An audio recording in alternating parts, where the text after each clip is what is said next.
Pemeriksaan spastisitas. Terlentang. Terus apa yang perlu diperhatikan?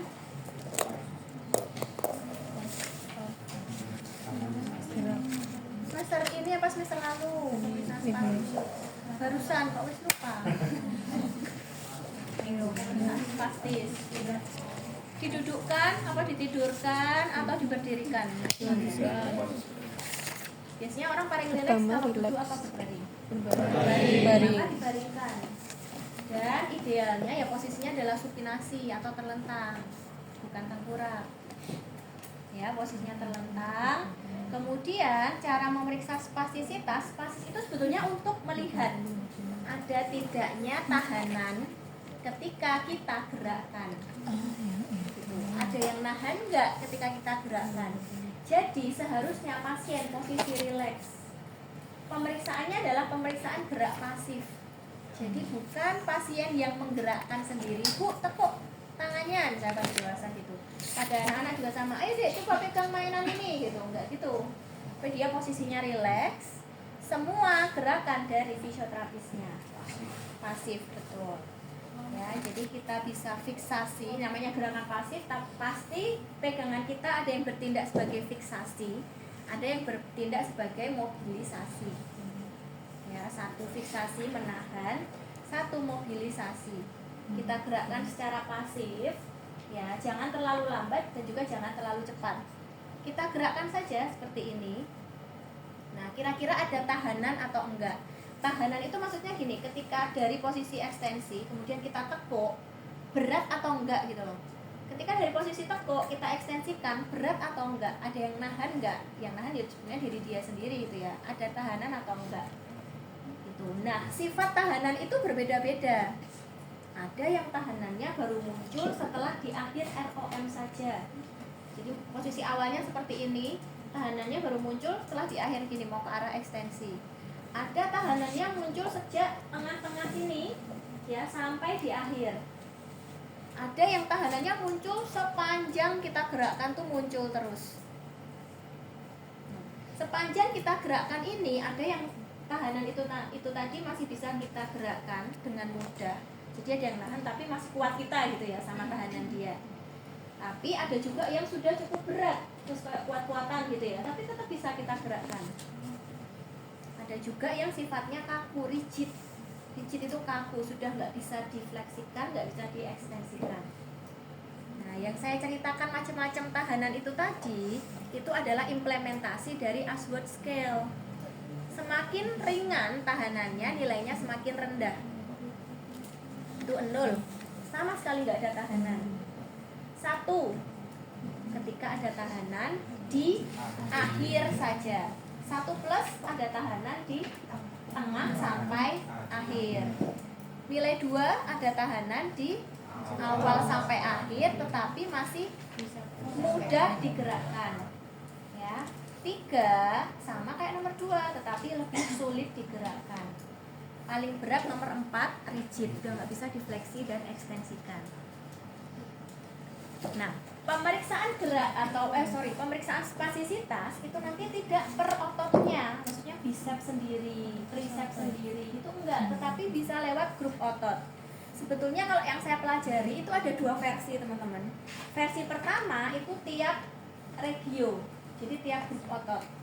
Fleksi apa ini namanya? Shoulder, fleksi shoulder, ekstensi shoulder, ABD shoulder, ADD shoulder gitu ya, itu kan per regio.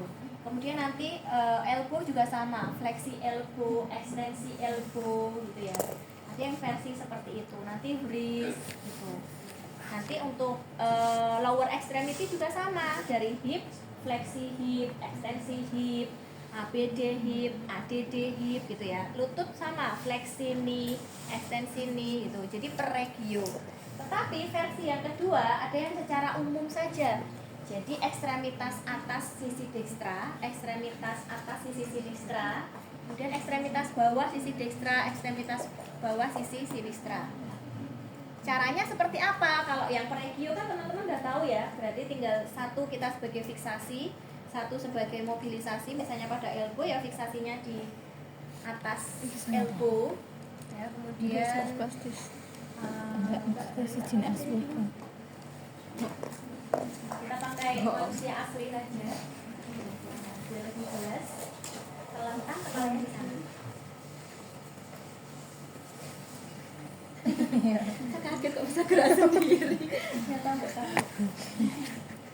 Kalau regio, teman-teman tinggal pegang saja. Misalnya ini sikunya dari sini elbonya. Satu mobilisasi, satu mobilisasi sudah kita gerakkan secara pasif. Ya, adakan tahanan ke arah fleksi atau tahanannya ke arah ekstensi. Nanti shoulder juga sama, satu pegang di atas shoulder, ya di atas shoulder, jadi di sekitar upper trapezius gitu ya. Satu di bawah, jadi di sepertiga atau di area sepertiga medial humerus. Itu kita gerakkan abduksi, ini ya, seperti ini. Atau kita fleksi ekstensikan. Kayak dulu teman-teman belajar di terapi latihan. Nah, kayak gitu. Sedangkan versi yang kedua, ini langsung semuanya teman-teman. Langsung semuanya itu kayak gini. Anggaplah satu gerakan ini sudah bisa memfasilitasi ekstremitas atas sisi dextra. Satu gerakan saja, yaitu gerakannya hanya seperti ini. Nah, ini sudah meliputi shoulder dan juga elbow-nya. Kita gerakan seperti ini, ada tahanan atau tidak. Nah, yang kaki ini lebih memudahkan lagi. Yang kaki ketika kita mau semuanya kita periksa, yaitu satu di sini, satu di area ankle, ya, di area tumit. Kemudian kita fleksikan ini, ya, kita fleksikan, ekstensikan, kita periksa ada tahanan atau enggak. Ketika mau fleksi, tangan di bawah. Nanti kalau sudah mulai fleksi, tangan pindah ke sini. Nanti mau lurus, sini pindah ke bawah, pindah ke atas. Nah, ini sudah bisa memfasilitasi seluruh sendi yang ada di tungkai bawah. Boleh pilih versi yang pertama atau versi yang kedua, tapi biasanya mahasiswa seringnya pakai yang versi pertama tadi.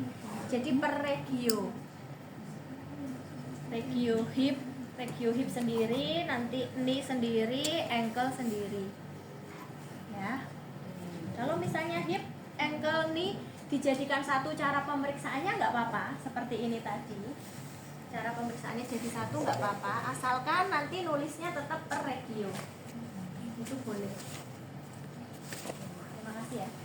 Jadi gitu untuk pemeriksaan spasisitas, posisikan pasiennya rileks, ya nggak ada tahanan apapun, posisinya rileks. Jadi paling rileks kan posisi terlentang.